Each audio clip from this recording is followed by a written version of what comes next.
बिस्मिल्लाहिर्रहमानिर्रहीम। अल्लाहुम्मा सल्ली अला मुहम्मदिन व अला आलिहि व अस्हाबिहि बारिक वसल्लम। पीआरपी एक इंसान के जिस्म से 20 से 30 ml खून लिया जाता है, उसे सेंट्रीफ्यूज मशीन में गोल गोल घुमाया जाता है, जिससे पीआरपी प्लेटलेट्स रिच प्लाज्मा जो है वो आपको हासिल होता है और उसे मुख्तलिफ बीमारियों में इस्तेमाल करवाया जा रहा है। बालों के हवाले से कि अगर आप हेयर ट्रांसप्लांट सर्जन के पास जाते हैं और वो पीआरपी का आपको मशवरा देता है कि आप इस काबिल हैं कि आपके बाल जो हैं, अगर प्लेटलेट्स प्लाज्मा जो है पीआरपी थेरेपी की जाएगी तो आपके बाल वापस आ सकते हैं। इस तरह से आप गायनी की डॉक्टर जो है वो आपको बताती है कि फ़ीमेल इनफर्टिलिटी में बाज़ का जो है एंटीमीट्रियम जो है एक आप यूट्रस में एक लेयर है जो कि बहुत बारीक हो जाती है और वहाँ पर ओवम जो है वो चिपकता नहीं है, वहाँ पर जो है बच्चा बनने की सलाहियत जो है वो कम हो जाती है या वो उनके ज़ाया होने की मिसकैरेजेस जो है वो ज़्यादा होते हैं। तो उस सिलसिले में पीआरपी को इस्तेमाल किया जा रहा है। इस तरह से डेंटिस्ट जो है इसको इस्तेमाल करते हैं हीलिंग के अंदर, बोन हीलिंग में इसको इस्तेमाल किया जाता है, आपके जॉइंट्स पेन में इसको इस्तेमाल किया जाता है, आपके टेंडन्स फ्रैक्चर हो जाएं तो उसकी हीलिंग में इसको इस्तेमाल किया जाता है, आपकी स्किन के हवाले से उसकी इलास्टिसिटी को बरकरार रखने के लिए इसको इस्तेमाल किया जाता है। यानी कि बेशुमार चीज़ें ऐसी हैं जहाँ पर पीआरपी को इस्तेमाल किया जा रहा है।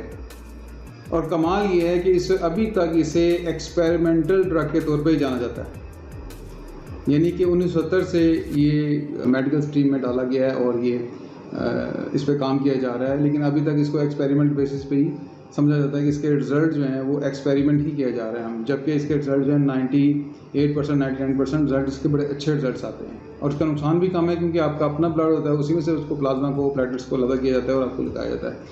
अच्छा, सवाल ये बड़ा होता है कि ये पीआरपी करता क्या है। पीआरपी जो है ये आपके टिश्यू की रीजनरेशन करता है।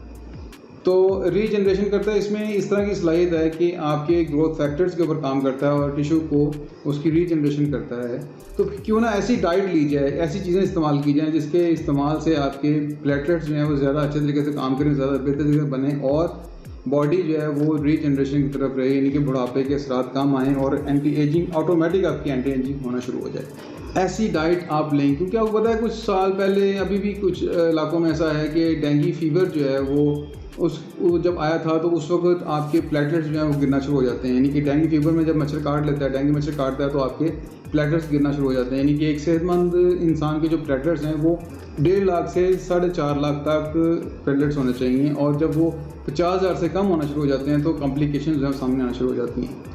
तो हमने देखा कि उस वक्त मुख्तलिफ टोटके जो हैं लोगों ने जो है इंट्रोड्यूस करवाए और लोगों ने बताया कि ये चीज़ें इस्तेमाल की जाएँ, कुछ ना कुछ किया, लेकिन उसके रिजल्ट सामने आए। जैसे कि पपीते के पत्ते के लोगों ने जूस निकाला और उसको इस्तेमाल किया तो उसे देखा कि बहुत जल्दी जो है वो आपके प्लेटलेट्स जो है वो इंक्रीज़ करके और लो रिकवर करना शुरू हो गए। इसी तरह से ग्लो एक बेल है, उसके पत्ते जो हैं उसको भी और उसकी टहनियों को भी इस्तेमाल किया गया, उसकी टहनियों का जूस निकाला गया, उसको इस्तेमाल किया गया।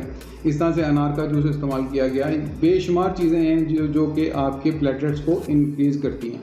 तो क्यों ना हम ऐसा काम करें कि हम अगर ऐसी चीज़ों को इस्तेमाल करें और उसका हमें रिज़ल्ट मिलेगा कि हमारी बॉडी जो है वो एजिंग तरफ स्लो हो जाएगी और उसकी आपकी बॉडी ऑटोमेटिक एंटी एजिंग जो है वो शुरू हो जाएगी। बाजी का शिकार होते हैं कि यार जल्दी इसका रिज़ल्ट आना चाहिए। अगर फ़र्ज़ करें, मैं कहता हूँ कि आप पपीते के पत्ते के जूस लें और वो आप बालों में लगाना शुरू कर दें और उसे रोज़ जो है वो आधा घंटा पौना घंटा रोज़ लगाएं, हफ्ते में 3-4 दिन छोड़ के फिर दोबारा शुरू कर दें। तो इस तरह से आप इसको लगाते रहें तो आपके जो है बाल जो हैं वो थिक हो जाएंगे और नए बाल निकलना शुरू हो जाएंगे, बाल वापस आना चाहिए। एक नेचुरल आपका पीआरपी एक नेचुरल थेरेपी शुरू हो जाएगी।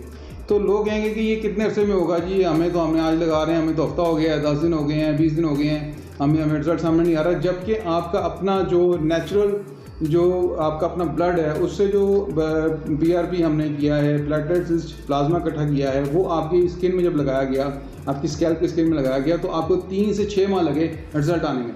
तो जब उसके रिजल्ट आने में 3 से 6 माह लगते हैं तो फिर ये तो एक फूड प्रोसेस है, आपकी बॉडी का नेचुरल फूड प्रोसेस है कि जो आपको वो डाइजेस्ट करेगा और उसे उसकी मुख्तलिफ एक सिस्टम से होता हुआ जाएगा और फिर आपके बालों तक उसने पहुंचना है। उसमें टाइम तो लगेगा, उसे टाइम देना चाहिए आपको तकरीबन 6 माह, कम से कम 6 माह तो दें उसे कि आप उसको रोज़ लगाएं बालों में और आहिस्ता से देखेंगे आपके बाल जो हैं वो बेहतर होना शुरू हो जाएंगे। इसी तरह से आपकी बाकी बॉडी में जो आपकी ओल्ड एज सिम्टम सामने आ रही हैं, आपकी झुर्रियाँ आपको पड़ रही हैं, जो स्किन है वो सैगिंग हो रही है, आंखें आपकी कमज़ोर हो रही हैं, ये सब चीज़ें जो हैं रिकवर होना शुरू हो जाएंगी। और इससे नेचुरल जो प्रोडक्ट्स हैं उसको इस्तेमाल किया जाए, विटामिन मिनरल को इस्तेमाल किया जाए। तो मेरी यहाँ पर आपको यही एक नई सोच देने की बात होती है। हमेशा मैं कोशिश करता हूँ कि एक नई सोच जो है उसको सामने लाया जाए और लोगों को बताया जाए और आसान तरीके से बताया जाए ताकि उनको समझ आ जाए। उम्मीद है आपको ये वीडियो पसंद आई होगी। इसे लाइक करें, शेयर करें और चैनल को सब्सक्राइब भी कर लें यार। मैं वैसे आमतौर पर कहता नहीं हूँ। Thank you so much. फिर इंशाल्लाह मुलाकात होगी। अल्लाह हाफ़िज़।